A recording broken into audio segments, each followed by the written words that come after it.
ആലപ്പുഴയിൽ ബി.ജെ.പി. നേതാവും അഭിഭാഷകനുമായ രഞ്ജിത്ത് ശ്രീനിവാസനെ കൊലപ്പെടുത്തിയ കേസിൽ ശിക്ഷാവിധി ഇന്ന്.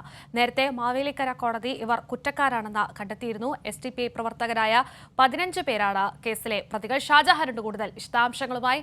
Shah Jahan, good morning.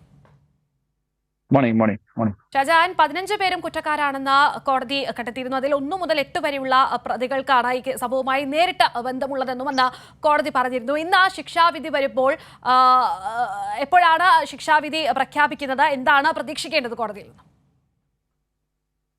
കീർത്തി, മാവേലിക്കര കോടതിയാണ് ഇതുമായി ബന്ധപ്പെട്ട് ശിക്ഷ വിധിക്കുന്നത്. കഴിഞ്ഞ ദിവസം 15 പ്രതികളും കുറ്റക്കാരാണെന്ന് മാവേലിക്കര കോടതി കണ്ടെത്തിയിരുന്നു.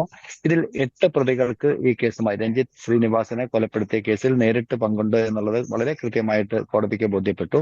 എന്തായാലും ഇതിനുശേഷം കഴിഞ്ഞ വ്യാഴാഴ്ച കേസ് മാറ്റിവെച്ചിരുന്നു. എന്നാൽ വ്യാഴാഴ്ച കേസ് പരിഗണിക്കുന്നതുമായി ബന്ധപ്പെട്ട് ഇന്നത്തേക്ക് കേസ് മാറ്റിവെച്ചിരിക്കുകയായിരുന്നു. ഇന്ന് കേസ് പരിഗണിക്കും. ഇന്ന് കേസ് പരിഗണിക്കുമ്പോൾ പ്രധാനമായിട്ടും ഈ പ്രതികളുടെ ഭാഗം കൂടി അവസാനമായിട്ട് ഇവരെല്ലാം കുറ്റക്കാരാണെന്ന് കണ്ടെത്തിയിരുന്നു. ഇനി പ്രതികൾക്ക് എന്താണ് അവസാനം പറയാനുള്ളത് എന്നുള്ളത് സംബന്ധിച്ച് കോടതി കേൾക്കും.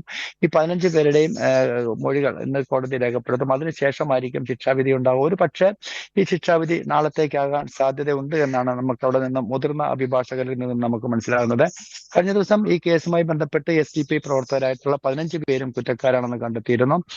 ഈ രഞ്ജിത്ത് ശ്രീനിവാസനെ കൊലപ്പെടുത്തുന്നതിന് തൊട്ട് മുൻപിലത്തെ ദിവസം മണ്ണഞ്ചേരിയിൽ ഷാൻ എന്ന എസ്.ഡി.പി.ഐ നേതാവിനെ കൊലപ്പെടുത്തിയിരുന്നു. അതിന് പ്രതികാരമായിട്ടാണ് രഞ്ജിത്ത് ശ്രീനിവാസനെ കൊലപ്പെടുത്തി. ഇതൊരു രാഷ്ട്രീയ കൊലപാതകമാണ് എന്ന തരത്തിലാണ് പ്രതിഭാഗം അഭിഭാഷകൻ കോടതിയെ ധരിപ്പിച്ചത്. എന്നാൽ